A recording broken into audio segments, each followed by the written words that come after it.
Welcome to the You Seem Great podcast. I'm Becca, a former therapist and matchmaker turned date coach. And I'm Talia, a professional matchmaker and founder of a leading matchmaking company. Together, we have helped hundreds of singles find love. We're here to share our expert tips and tricks to help you find and keep love too. Hi, everyone. Welcome back to the You Seem Great podcast. Today we have Lila, who is a relationship and divorce coach. Yes. So excited to have you here. Welcome. Thank you. I'm very excited to be here. So tell us a little bit about your backstory. We know you because you do some coaching with our 3-day rule clients, Yes. but for those who don't know you, tell a bit about your backstory. Yeah. So I guess it's important to say that I started my journey with helping people during relationship breakdowns as a mediator. And then I soon discovered that I actually really enjoyed working with individuals rather than couples, because when couples come to mediation, a lot of times they're just not prepared for it and not prepared for what they are going to encounter. And it's like they use it for therapy a lot of times, so they get nowhere. And I realized that, like, working with somebody particularly and helping them kind of come to the table and understand what they want and get clarity, that was where my strong point was. So I became a certified divorce coach. And during that process, I mean, it's been like over a decade, but I've helped people through every kind of stage of a relationship. So when they're, should I stay, should I go? I don't know if I want to be in this relationship, to, oh my God, I'm going to pull the trigger. I need to, I'm getting divorced, to the post-divorce. A lot of co-parenting and a lot of like, who am I, identity, I want to date again. So the whole kind of gamut. Yeah. On a side note, like a really quick story, we had to do a mediation for 3-day rule, and all ended up working out. But after the mediator came back to us and said, "You guys seem great. I'm recently single. Can you match me?" I love that. That's actually a great story. That is a good story. Yeah. So sweet. Love happens everywhere. Exactly. In You a gotta mediation shoot room. your shot. Well, having said that, actually, I was approached by many business partners who were divorcing. And it's interesting because it's a very heated, I don't want to get into all the semantics of marriage, but like, it is a business, right? And it's very similar to one, because there's investment, there's commingling, there's all these things that you put inside of a relationship that when it's unraveling, it's emotional, but so is every relationship. If you're, in a business partnership or whatever it is, it's the same kind of thing. So it makes a lot of sense, actually. Right? Yeah. You focus a lot on helping clients rebuild post-divorce. That's a lot of times when you're working with 3-day rule clients, they are probably dating for the first time post-divorce. Yeah. What does that mean to you to start to rebuild after divorce? Well, I think it's an exciting place to be. And I know not everybody sees it that way, but I would say that I'm going to just throw this out there. Divorce can be the biggest gift you have ever gotten, right? Because you lose yourself in a relationship, any kind of relationship, whether it's a long-term, short-term, you lose yourself in this identity that you wrap around it, like, oh, I'm a wife or I'm a husband now, right? And I'm going to have kids and we're going to have a household. So it's kind of like this role that you play, right? And you get lost in that and you kind of move further and further away sometimes from really what makes you happy and who you are and what your identity is, right? So when you are facing this new chapter in your life and you're like, okay, well, that didn't work out, there's a lot of introspection and there's a lot of learning, right? Again, which is actually fun because you get to date yourself, in that sense, and really find out, like, wait, what am I outside of a relationship? Like, what relationship do I have with myself? Sometimes it's really hard, and I'm not saying that it can be always fun, because there are some hard truths that come out of it that are,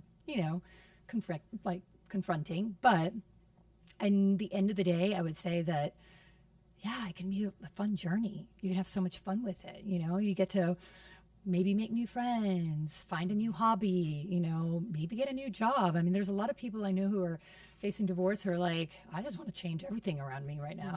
Interesting. They want Do to you shake see it up. the divorce haircut often? Right, exactly. Body and shape, haircut, you're like, okay. New friends, oftentimes you lose a lot of friendships, when you're going through something, especially if you've been together for so long that you've integrated this whole like ecosystem around you, that some of them take sides or some of them are afraid to still be with you because they think that divorce is contagious. So if they're together in their relationship, hanging out with you might be like, oh God, is it going to happen to me? Yes. So, do you believe that divorce is contagious? Because I do notice that in friend groups, it does start to happen more. Okay, so I've done research on this, and they've actually done studies, and they do say it kind of is. Okay. Yeah. Oh no.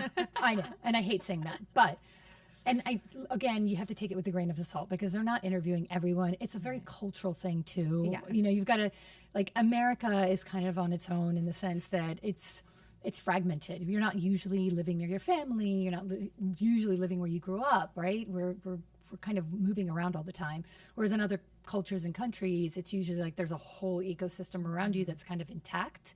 And so it's a little bit stronger in that sense. And not everybody's going to be divorcing because you are, right? But it does happen, unfortunately. It really does. I mean, I have been working with a client who her husband asked her for a divorce, and then his business partner asked his wife for a divorce like 6 months later, and then their best friend asked for. I mean, I was like, wow, this is interesting. So it can Domino happen. effect. Yes. When they're in that rebuilding stage, like, what are some of the tools that you give them, and also do you encourage them to date? Okay, so this is honestly, it's so different and nuanced for everyone, right? And I would say, I don't tell them not to date because, everybody needs to do what they need to do to learn and to kind of explore, right? But I encourage them to take a hot minute to just sit there with themselves and really get to know what their motives are. Like, why are you wanting to date, right? Are you escaping from the pain that you've just been through? Do you need validation? Are you lonely? Because all those things where they can all be, understood, it's not probably the best place in which you should be, like, when you want to go and date, right? Or are you genuinely ready for connection? Because if you're ready for connection and that's what you're desiring, but not with this intent that, oh my God, this next relationship is going to be it and it's going to save me from what I've gone through, then it's healthier if you're looking at it as like, I've got it. By virtue of going on dates or dating again, I might learn even more about myself. Yes. I just had a friend message me yesterday. He's just getting out of a divorce, and he asked, do you know anyone that just wants to date casually and travel around and have fun? And the people we're working with are dating intentionally. So I didn't have anybody for him at this time. But if you are in that stage, how do you voice that to the person you're dating? Because if they're looking for something serious and you're looking for something casual, like, you're not a match. Yeah, that's true. And I think that it's interesting. You say intentional, right? And so, but what is that intentional? Right. I guess for us, it's dating seriously for Right. long-term Okay. relationship. So again, and that's being very clear on what you want. I mean, I've had women come to me who are like, I don't want anything serious. Yes. I just want to have fun. And I'm like, okay, let's define that. Because you say that at the same time, you don't want to play her, you don't want to go play around, you don't want to do all those things. So some of the things you're saying are conflicting one another. And then that energy is going to attract equal energy to that, right? So be very clear on what you want. There are plenty of women out there, for your friend, who actually also just want to have fun, right? But then they have to be very honest with themselves if that's exactly what they want. So a part of, you asked me about tools. I mean, I think the biggest tool is being your own, like, investigator of self, right? It's like, really, let's just break this down, because am I the type of person that can date casually, right? There are a lot of people who have been in long-term relationships, and they come out and they're like, well, I was one person then and I'm another person now. But underlining, everyone wants to feel safe. Okay. So safety is also changes for everyone. Some people feel safe if they have a like financial security. Some people feel safe when they feel seen and heard and know that somebody is going to take care of them. Some people, like everybody has kind of like their different type of safe, right? So when you get married at a younger age, your safety might look really different than when you're coming out of a marriage at 10 years on or 5 years on even. Safety kind of changes, right? So it's like, get clear on what that is. Even for a man. I know men don't spend time thinking about that, but they also want to feel safe in a relationship. Yes. What is your nervous system feeling like, you know, around this person, right?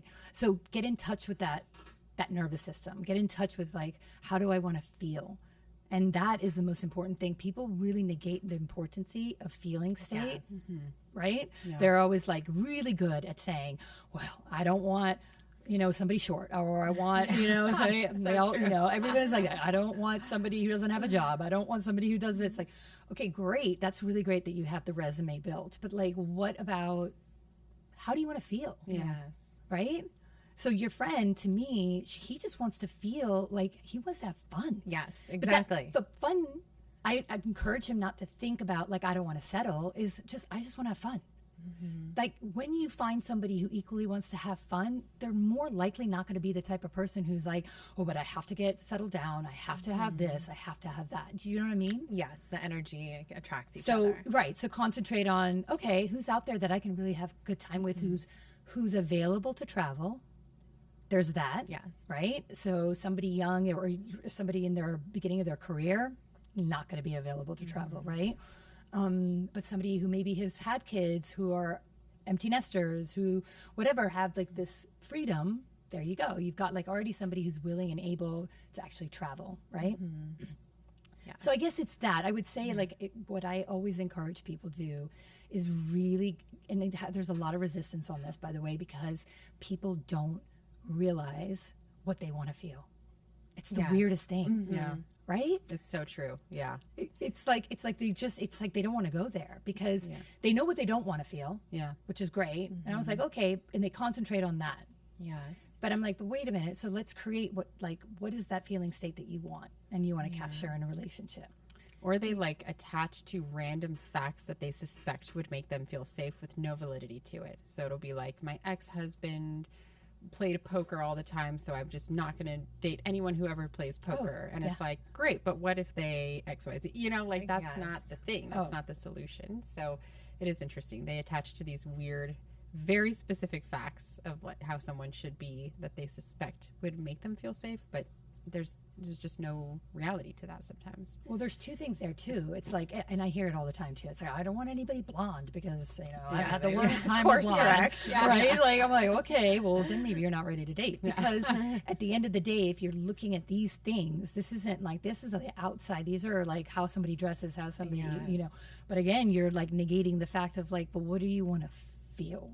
Right? And like, you really have to tap into that. So I think part of that is important. There's another aspect is, I get it all the time. I never want to be with anybody that's like my ex. Okay. So you married them for a reason, right? There are things about that and that person that, you know, qualities that you absolutely loved at one point in one stage, right? But don't negate that as something that's important for you in the next relationship. So you go for the polar opposite. Like that could be, you know, another thing that's just not going to work out for you, because there are aspects, like I know, I mean, I was married, divorced, and I know that there's parts of my ex that I'm like, yeah, that I really admired and I liked, right? And I don't want to lose sight of that because they're real. And that's something that I would really want in my next partner as well, right? Yes. So be careful for going for the polar opposite.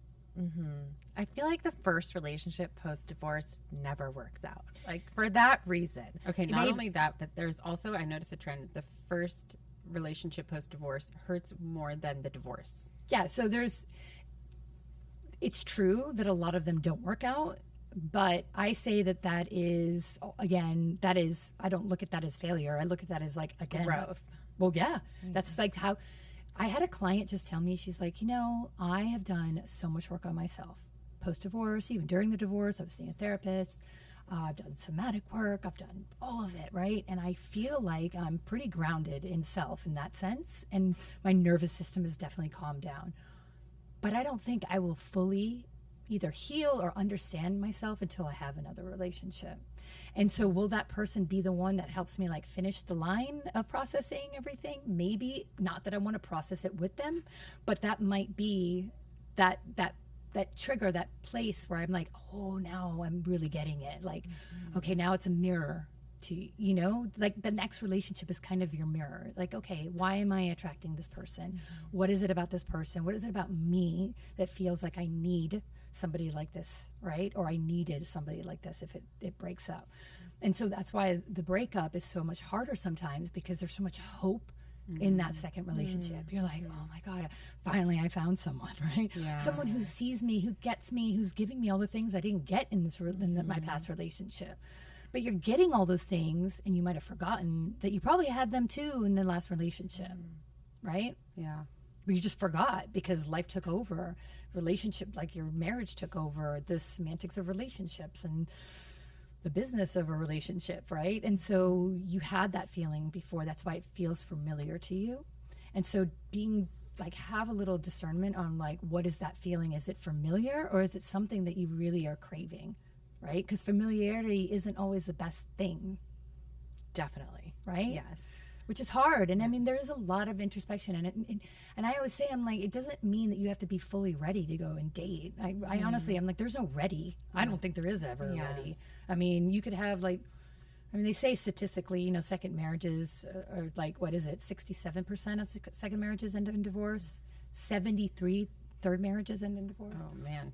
73%. Yeah, I know. It's and like 50% in the first marriage, right? So it's pretty amazing. I mean, there's like one divorce every 42 seconds in America. Wow. I know. When I read that, I was like, happened right now.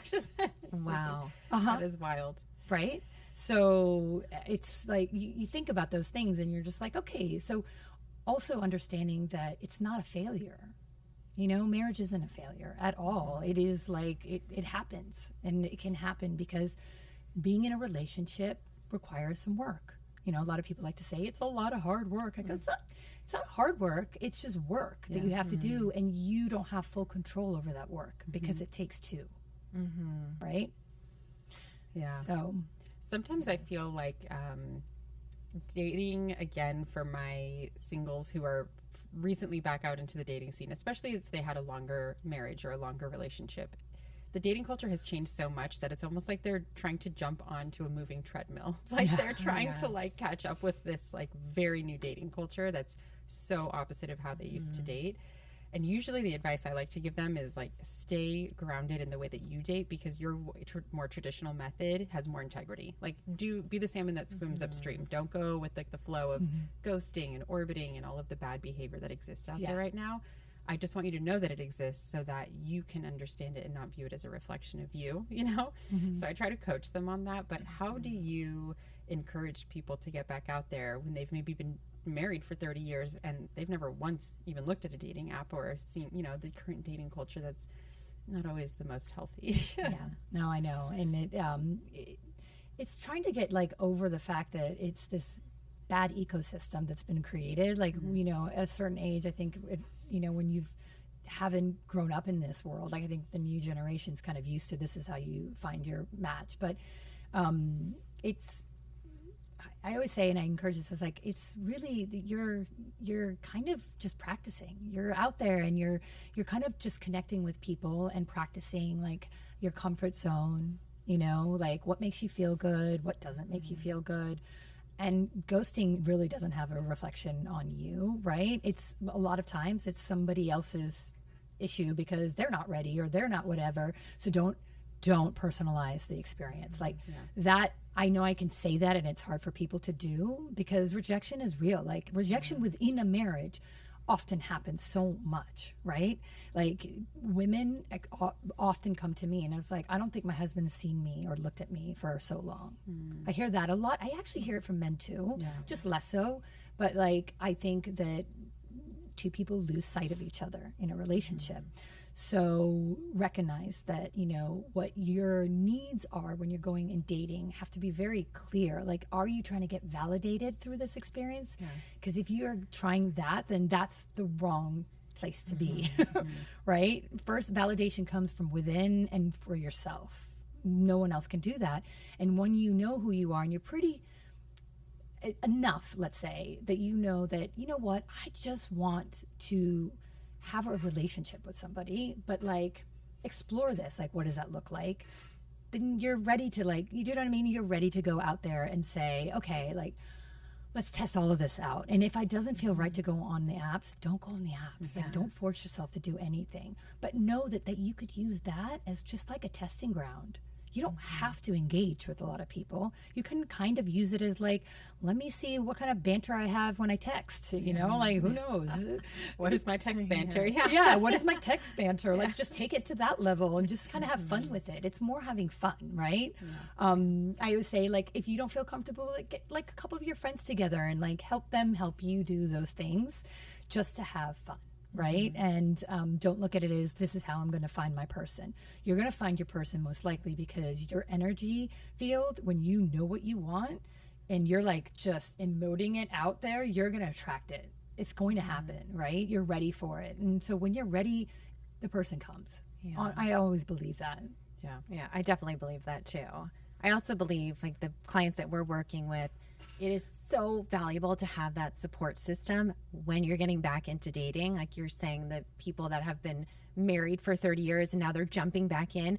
It's so much easier when you have a matchmaker and a coach to guide you through navigating dating today. Like, to go from being married and never dated to an app, that is incredibly, like, chaotic. So not everybody can use a matchmaker, but when you can use a matchmaker and a coach, it is like a much softer landing. Absolutely. And, you know, it's interesting, but I always say this, like, the matchmaker can always help you even more the clearer that you really are, right?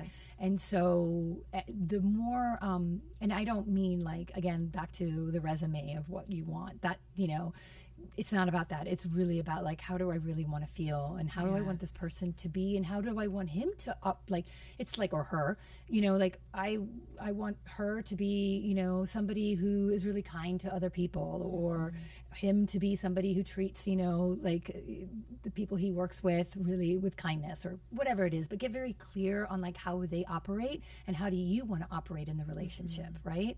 That's also really important, because a lot of people who are coming out of marriages have been operating in a certain way that has not been aligned with themselves. And it's like, okay, well then what is? So let's get clear on that. And that really does help the bigger picture of attracting what you really want, right? Out of a relationship, basically.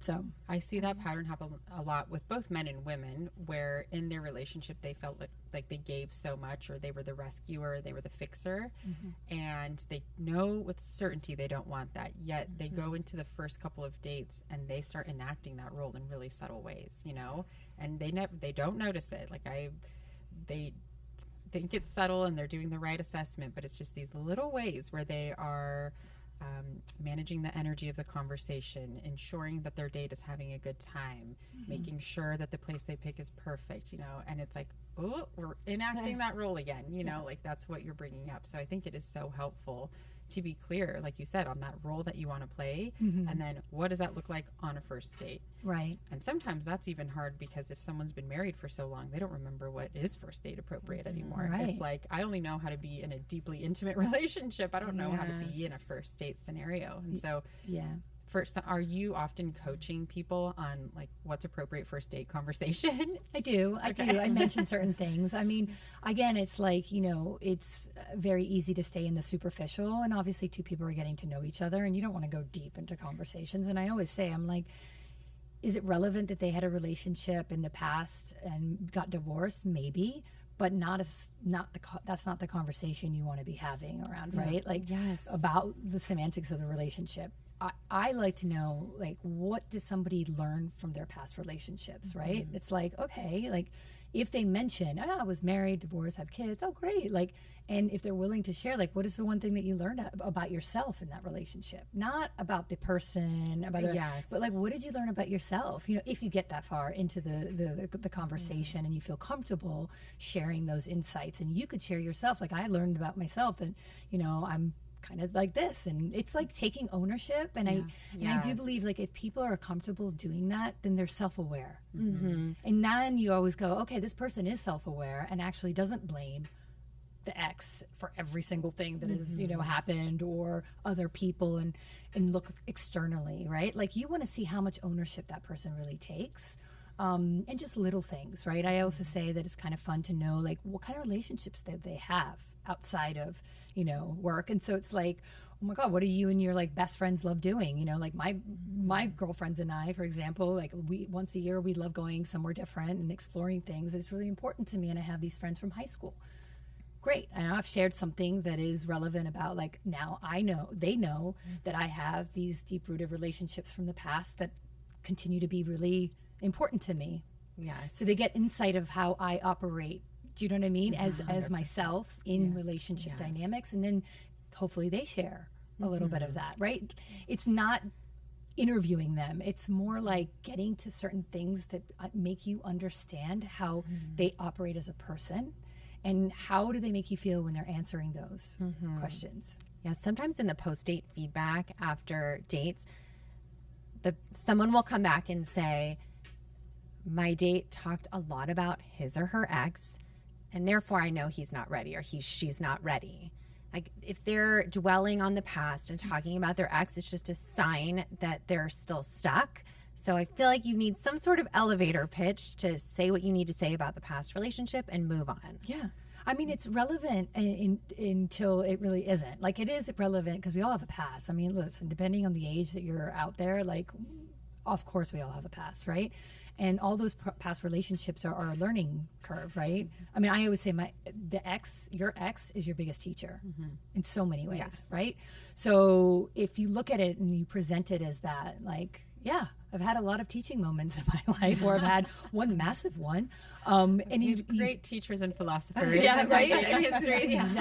Exactly. You know, and I think in some of them could be very special teachers, but that they're teachers, right? And so I think that if you present it in that way, then it gives you the ability to just be like, there's no reason to go into the semantics of all of that stuff and what broke down and what happened and all those things.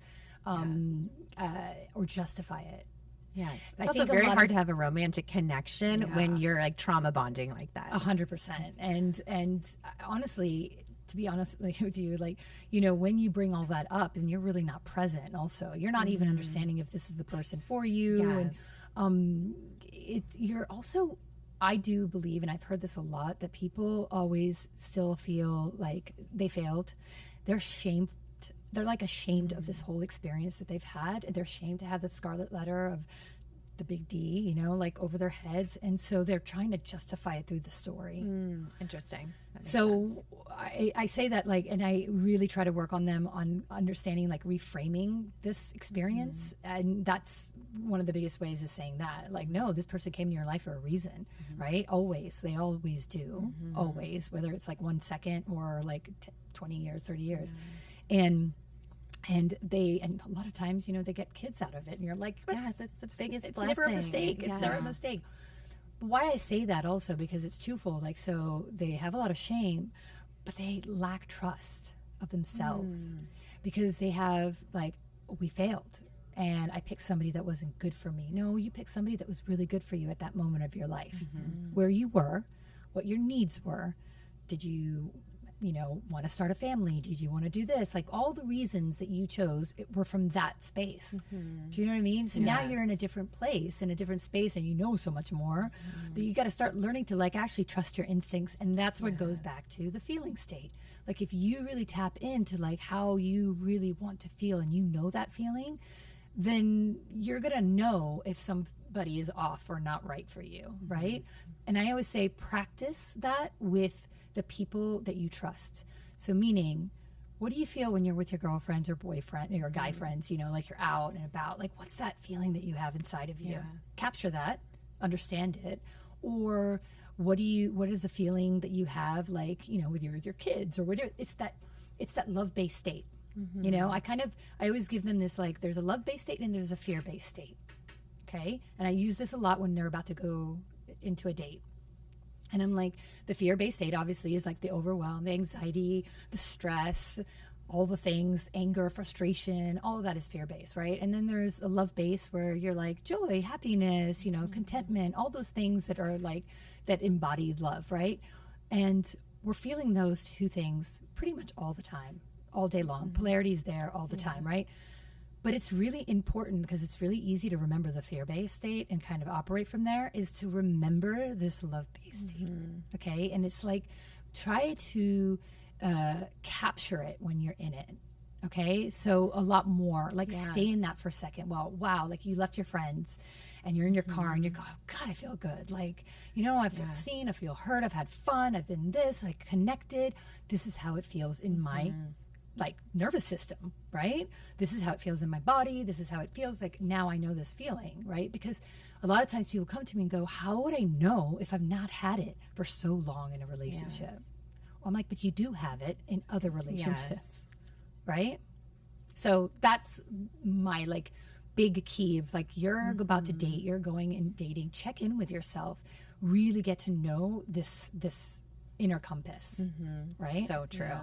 I really try to do that, like every day, just like little moments of gratitude of like when I'm feeling in that. What did you say? A love-based. Love-based Yeah. day. Yes. Yeah, it's a good tool. It's a good tool to use all the time. Like when you're even at work and you're about to go talk to your boss or somebody really difficult, and you're just like, tap in.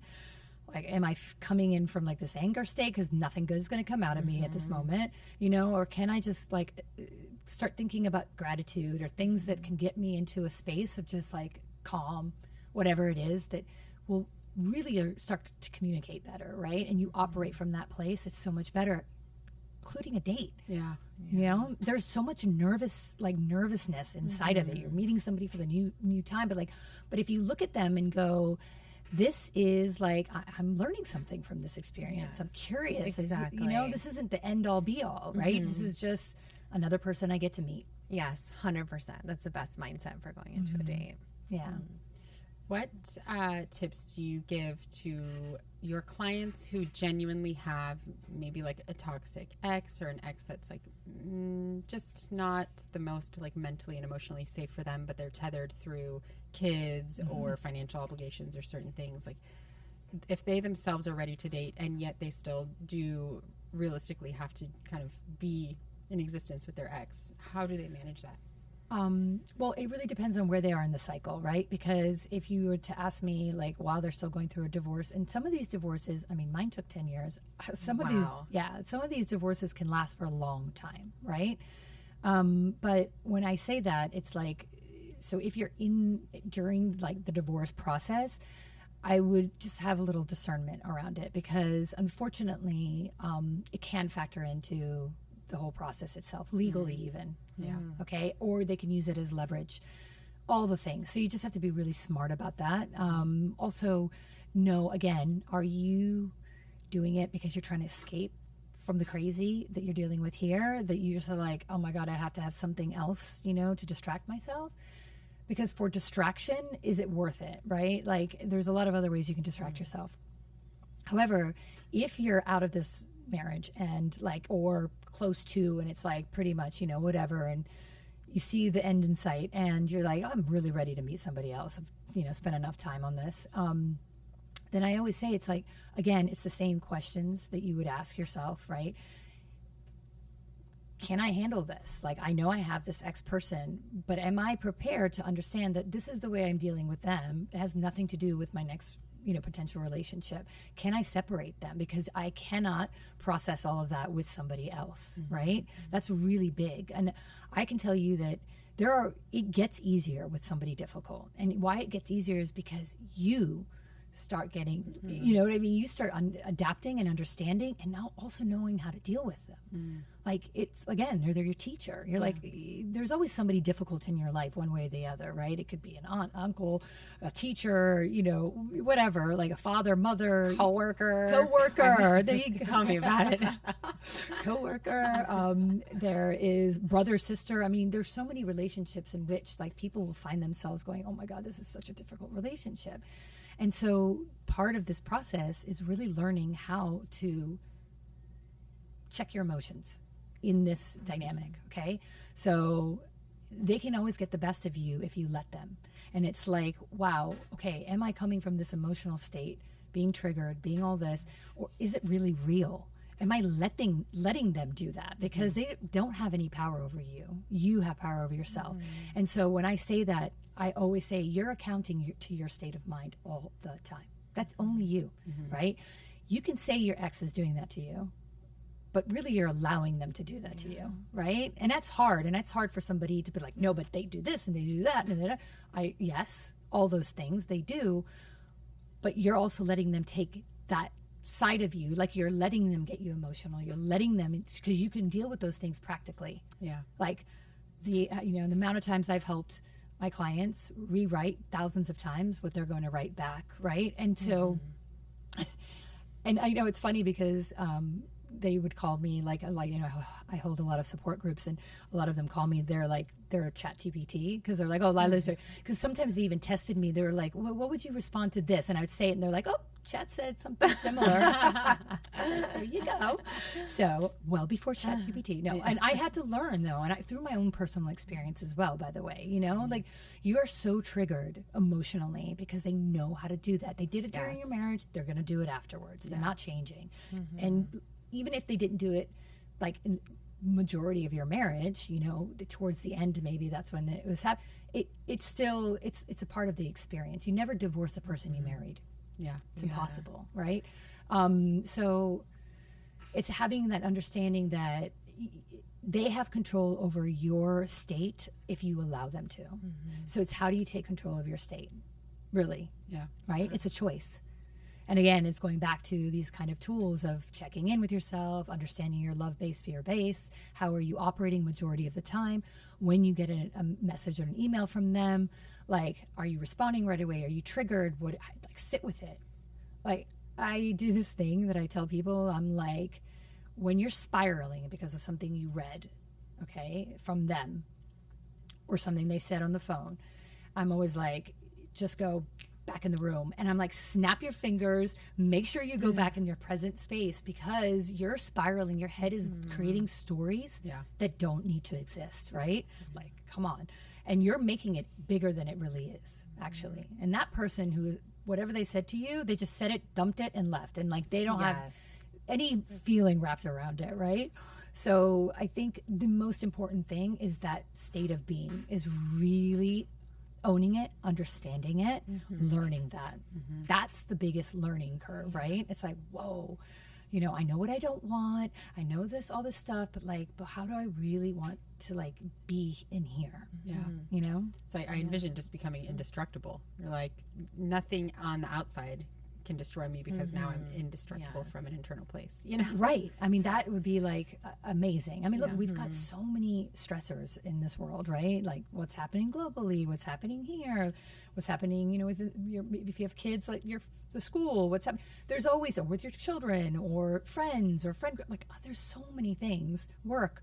So you've always got that around you. There's always these things circular you have no control over. You have no control over anything, right? Except yourself. Yeah. Do you would that be your advice for singles? Just to work on yourself before getting into a relationship, or what would be your advice for people who are not yet married? I actually don't think I don't think they have to work on themselves, God, because we're working on ourselves all the time before they get into a relationship. But I think what they need to work on is get very clear on who they are and how they want to operate and how they want to be. Like, I often ask them, I know what you want from the other person, but what do you have to give to the person? Like, what are your superpowers? What do you have to offer? And they're like, I don't know. Like, yeah, I know. They're like, I don't know. It's like, wow. I'll tell you at least 100 things right now for me. I'm just kidding. Right, exactly. I've got a list of 200. Yeah. But like, no, but you have to work on that. Yeah. That is just equally as important, right? Like, if you feel confident in that, like, I am a catch. I've got, I've worked through my, a lot of issues in my life. I've learned from my experiences in life. I'm constantly growing. I'm a good mom. I'm a good friend. All these things are all these lists of things that you have to offer to people is so important. So I would say to any stage of dating, whether you're coming out of a marriage or you're just starting to date and all those things, like, the more secure you are in what you have to offer, the likelihood is that you're going to be attracting that person. Really. Right? And often it's like, again, when you're younger, their needs are different. You're like, I want to start a family. I want to have kids. I want to have this. I want to have I want to have a great job. I want to, all these things can be true, but then it moves us away from who we are and how do we want to operate, right? The world has kind of thrown us into this way of being that we go to school, we learn all these things, and then we get out of school, and then we're like, all these processes that we go through that we don't have time to check in. We're like, wow, what do we have to offer? Who are we in this relationship dynamic with other people? And a good place to start is, how are you with your friends, and what kind of friends have you attracted? What are the people around you? I also say to a lot of people who are coming out of a divorce, for example, I'm like, if you can't see your superpowers yet and understand them or feel comfortable talking about them, go ask your friends. Be like, what are a couple words? What are 3 or 4 words that you would use to describe me? And you'd be shocked. I mean, I did that after my divorce. I was like, okay, guys, what? Tell me something good. Where am I? Yeah, I'm like, please, give me something other than what I'm going through. So it's nice to hear that you're like, oh, you see me as that. That's so interesting, because sometimes we can't see ourselves. Yes. Oh, I had the most heartbreak. This friend of mine got divorced, and I met her immediately, right after her husband left her. And she was a shell of a person, and it was so heartbreaking. And that was all I knew of her. But now it's been over a year, and to see how she's blossomed, really understanding herself. She has a thriving business. She's done so much in just a year. But she really, I couldn't see who she was in the moment that I met her. Right. And and that's so interesting, because you bring up a really important point. A lot of times relationships hold you back in many ways, right? We allow it to happen. That's normal. It is whatever. And so this is your chance after that to really define the kind of relationship you want that doesn't hold you back, but is there in holding space for you, right? Which is really beautiful. And that looks totally different. You don't have to sacrifice or compromise. You do have to make space, obviously, for somebody in your life, but it's but wait a minute, now I need somebody who can respect the fact that I also am doing what I need to do for me, you know? So, and that's really important. It's so, and in this case, she was a stay-at-home mom. So now, I'm curious if you see any major differences with the women, the ones that were stay-at-home moms and the ones who were working the whole time, post-divorce. There is definitely a difference, for sure. And, it's unfortunate. I don't remember where I read this, but there was a case in Spain where the judge decided to give the mom, who, 25 years of marriage,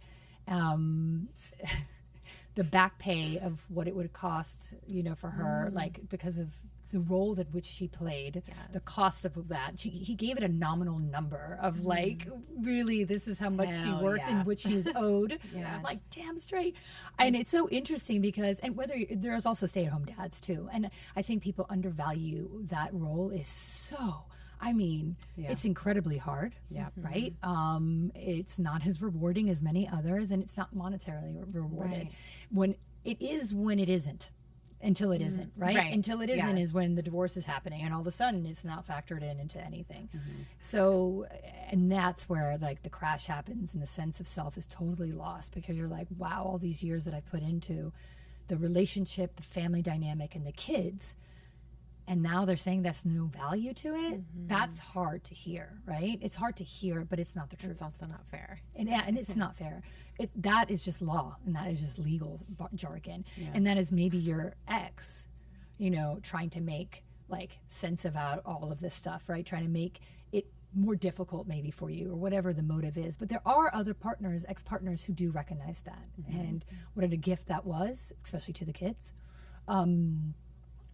You have different types, right? And so I think that, again, and I'll go back to this, it's like knowing that worth, really knowing it. And you have to start saying it.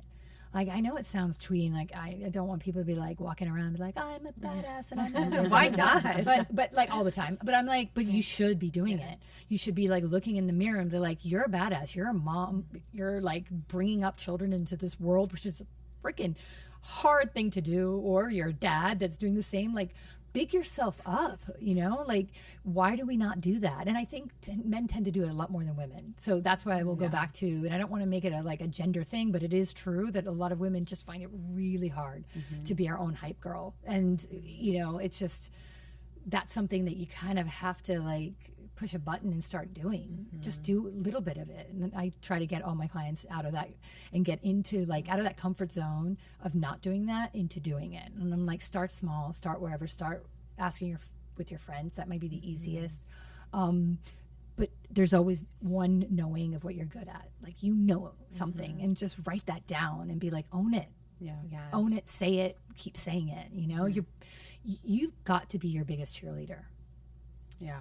Honestly. Yeah. So true. Right? Yeah. I'm a big believer in like indulging in what feels right. Just like let yourself indulge in the same way that we like bash ourselves so harshly for things that aren't going well. Like indulge, relish in like the good things, the things you're good at, the joy of it. Because that's how you're going to find that person who sees that, who recognizes that, because you recognize it in yourself. Does that make sense? And so I'm going to share this story, and I share this a lot. I share it with all my clients because I think it's a very beautiful story. It's personal, but it's about my brother and my sister-in-law.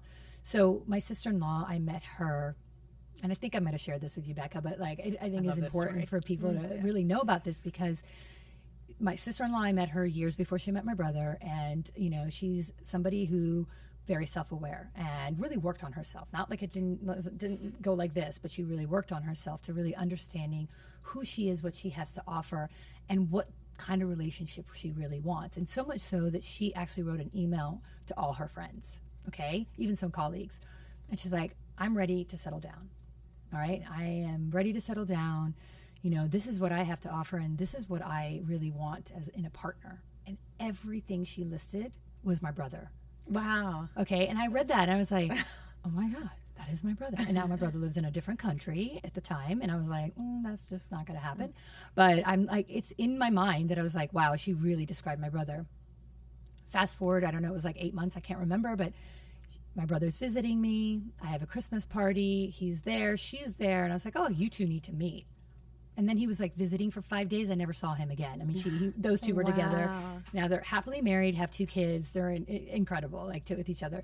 So, but she was so self-aware in that sense. Like, I know what I want to draw in because this is what I have to give, right? And when I read it, I was like, oh my God. And had she not written that, you would not have crossed your mind. Not at all. She just put it out there. Put it out there when you are like very clear. That's why I say whatever you put out there is going to come back to you, right? We create our own reality all the time. Like, we'd like to think that it's everybody else who's like, the factor is why, like everybody's like, all men are like this, all women are doing this, all women, they've categorized everything. And I'm like, well, that's not true. And I'm like, it is true if you think it's true, and that's all you're going to find. Yeah. So be very clear, stay in the lane of what you want, create that for yourself. It's always a possibility. Yes. You know? Oh my gosh. Okay, sadly, we are running out of time, but I feel like that was the perfect way to end this. Yeah, it's a good story. Yeah. It's so good. Yeah. I have so many more thoughts on it, but we sadly, we don't have any more time. Okay, you're amazing. We'll have to have you come back. And thank you for all the great work you do with our clients. Thank you. I love it. I'm enjoying it so much. Good. Okay, so I will wrap this episode of You Seem Great up, and see you next time. Thank you for joining today's episode of You Seem Great. You can find specifics of the episode in our show notes. Want more? Follow us at You Seem Great Podcast on social media. Dating is hard. We're here to help.